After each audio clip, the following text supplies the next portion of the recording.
Nama siapa? Femi. Ada yang bisa saya bantu? Gini Bu, saya mau konsultasi. Saya mau konsultasi Bu, Kenapa? mau program hamil. Oh gitu. Udah lama nikahnya? Udah hampir mau 3 tahun Bu. 3 tahun? Iya. Lumayan lama ya. Jadi kita bisa dulu ya. Tensi dulu. Yuk. Ini.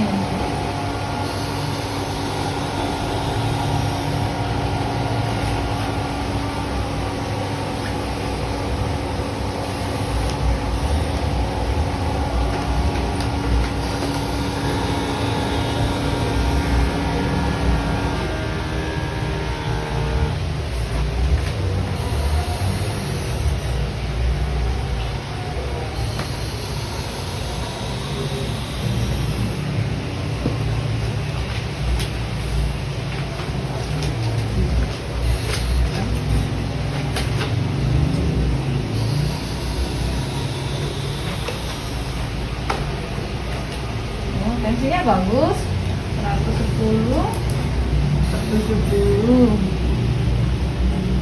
nadinya 78, normal ya. Ini tinggi badannya berapa Mbak? 155. 155. Coba ditimbang ya.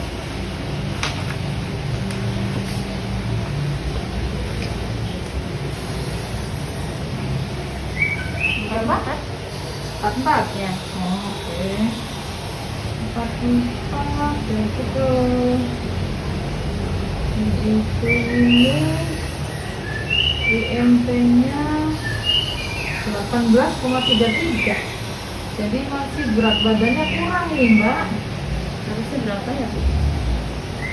Ya minimal berarti sekarang ini 44, minimal 45 lah. Itu udah minimal 45 ya. Ini umur berapa Mbak? 29. Kerja? Ibu mana? Oh ibu rumah tangga. Nama suami siapa? Ridwan. Umur? 32. Suaminya kerja di mana? Usaha Usaha. Tinggalnya di mana? di Permata Regensi. Ini. Jadi udah 3 tahun nikah? Iya Bu. Headnya teratur nggak? Alhamdulillah teratur sih Bu. Teratur. Setiap bulan lancar? Lancar. Headnya banyak nggak? Banyak. Kemarin biasanya 3 hari doang. Oh 3 hari Empat tapi banyak ya. Berarti itu masih normal ya. Sebelumnya udah pernah hamil? Belum pernah. Belum pernah.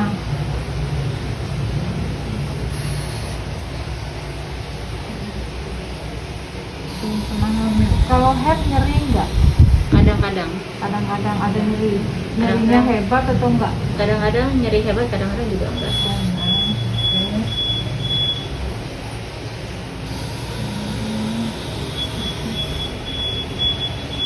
Tiap bulan dapat head ya, teratur. Terus gimana pola makannya? Teratur sih Bu. Makan teratur, tapi pilih-pilih makannya. Iya. Oh gitu. Kalau suaminya merokok enggak? Rokok. Rokok berat. Eh, Sehari berapa batang? hampir setengah lah. Hah? Dalam sehari. Banyak amat. Rokok kuat sih. Rokok kuat ya. Ini kalau dari catatan terus suka nyeri di daerah panggul nggak? Enggak. Nggak ada. Merokok tidak, minum alkohol juga tidak ya. Terus kalau dari riwayat keluarga, apakah ada yang tidak memiliki anak? Ada. Ada. Dari keluarga siapa? Suami. Bapak suami. Oh dari keluarga suami. Terus ada yang mengalami keguguran berulang, misalnya keluarganya nggak ada. Ada. Ini. coba kita di teteknya ada suka mengeluarkan cairan enggak? Enggak. Enggak.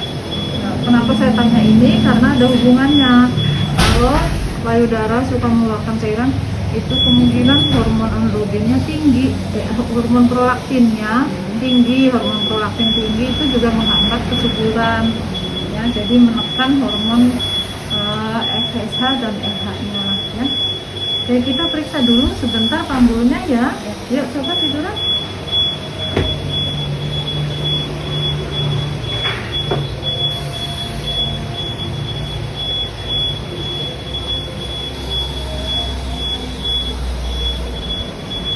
Yuk kita kakinya, dua-duanya.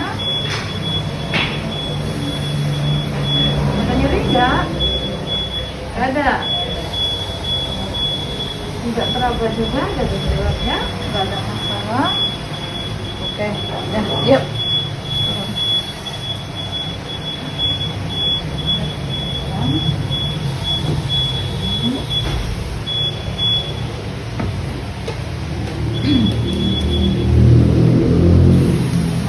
Kita ukur juga lilaknya, silinder lengan atas ya. Kidal enggak? Enggak, berarti yang kiri. Yuk.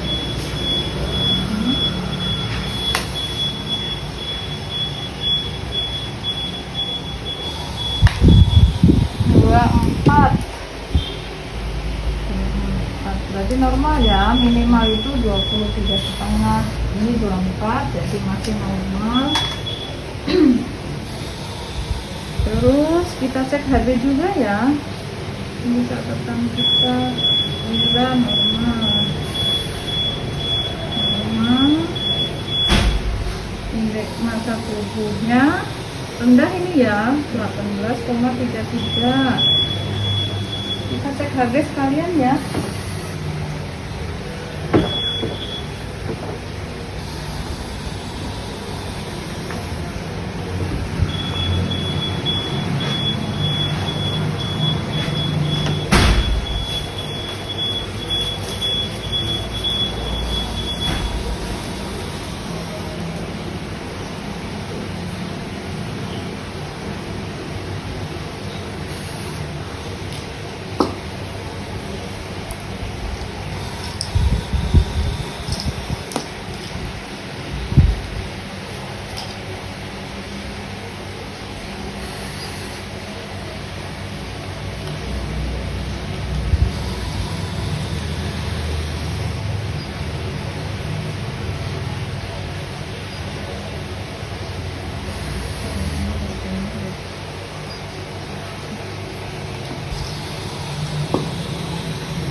Yuk, ambil darahnya sedikit.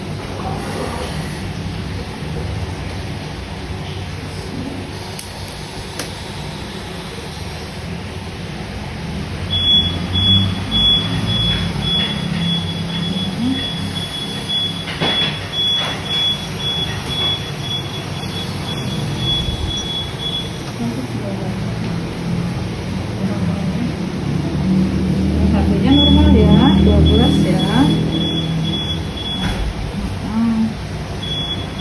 HB-nya 12, jadi normal. Nah ini dari terus mohon maaf nih, kalau hubungan suami istri itu seminggu kira-kira berapa kali? 2-3 kali ada? Ada.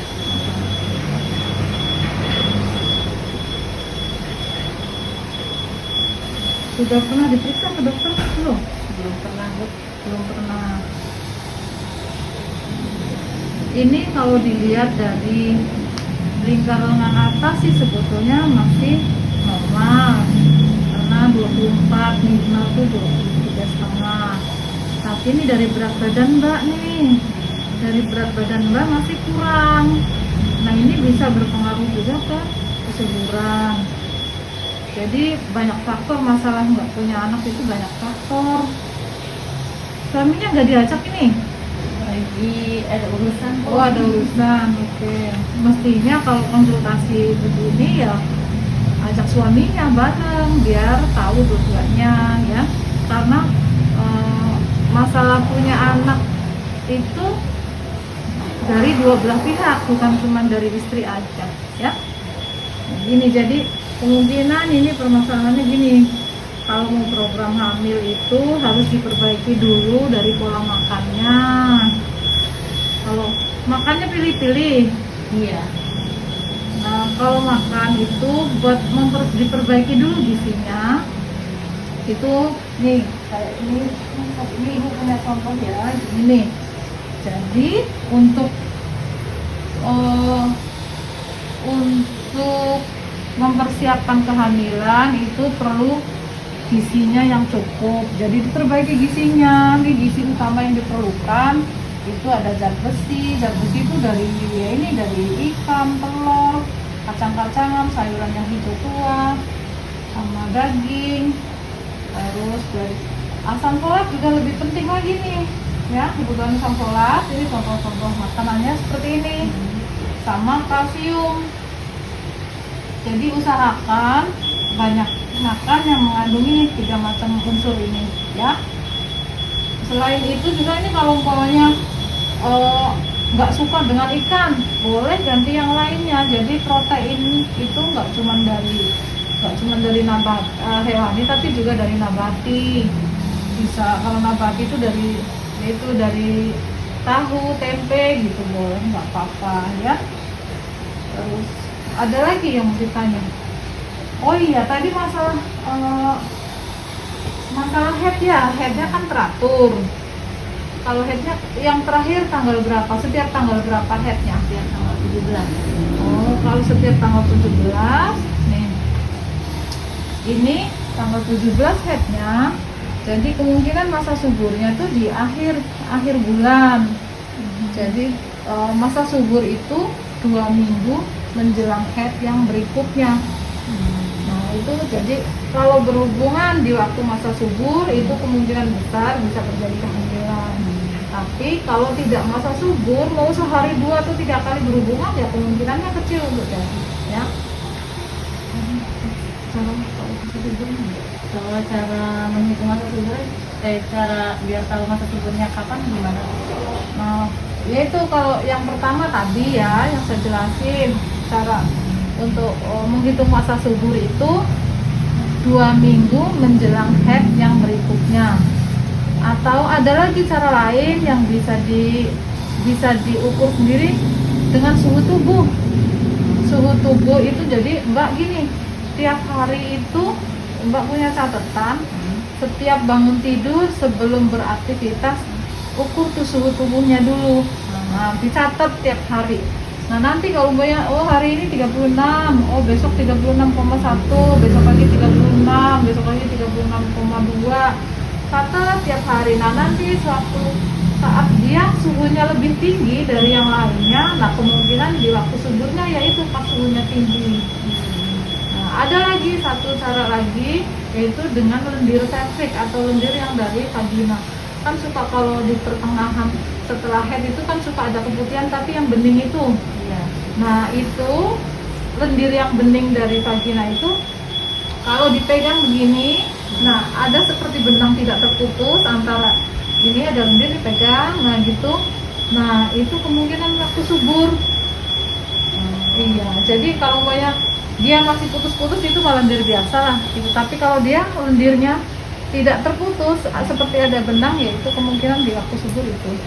Jadi kemungkinan besarnya akan terjadi kehamilan ya di waktu subur itu gitu ya. Warnanya bening. Warnanya bening. Jadi enggak yang kuning atau yang apa? Bukan kayak putih susu. Bukan, itu mah keputihan ya. Jadi bening, lendir bening. Itu lendir bening itu yang menandakan kesuburan. Nah, selain itu juga ada juga sih dengan alat untuk tes kesuburan, ada juga alatnya. Itu biasanya dengan pakai air ludah. tapi ya yang gampang aja, nggak perlu pakai alat ya, tadilah ukur suhunya, terus inget-inget headnya. Jadi 14 hari menjelang head yang kedua itu, yang berikutnya itu kemungkinan waktu subur. Jadi berhubungan di waktu subur ya kemungkinan angka kehamilannya lebih tinggi. Tapi ya jangan dipikirin apa namanya, oh saya nanti mau hubungannya nanti aja kalau subur. Lagi nggak subur nggak usah berhubungan, nggak gitu juga. Jadi boleh aja, biasa aja. Nanti kalau terlalu dipikirin tambah stres. Jadi ya itu salah satunya juga harus dikelola stresnya. Kalau terlalu stres mikirin nanti juga berpengaruh juga ya. Jadi kalau mau berhubungan nggak usah mikirin nanti waktu suburnya, tapi diusahakan pas waktu subur itu bisa berhubungan gitu ya. Terus ada lagi yaitu soal tadi makanan sama gaya hidupnya, terutama yaitu merokok itu loh. Jadi kalau suaminya merokok ya istrinya otomatis ikut jadi perokok pasif. Nah itu mengurangi kesuburan, terutama kesuburan dari suami, spermanya itu mengganggu kesuburan spermanya. Jadi kalau bisa dikurangi, syukur-syukur bisa berhenti gitu ya.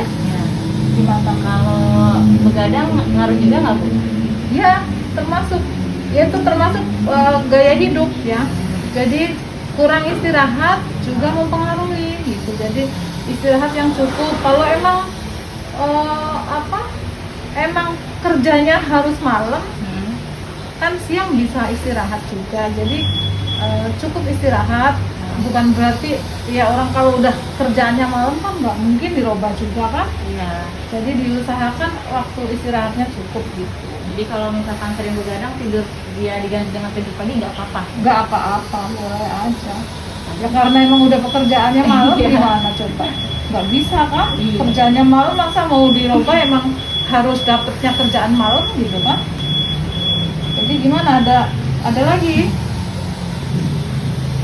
nanti selain Mbak harus merubah pola makan yang cukup gizinya, cukup ya, ini yang tiga komponen ini termasuk juga proteinnya.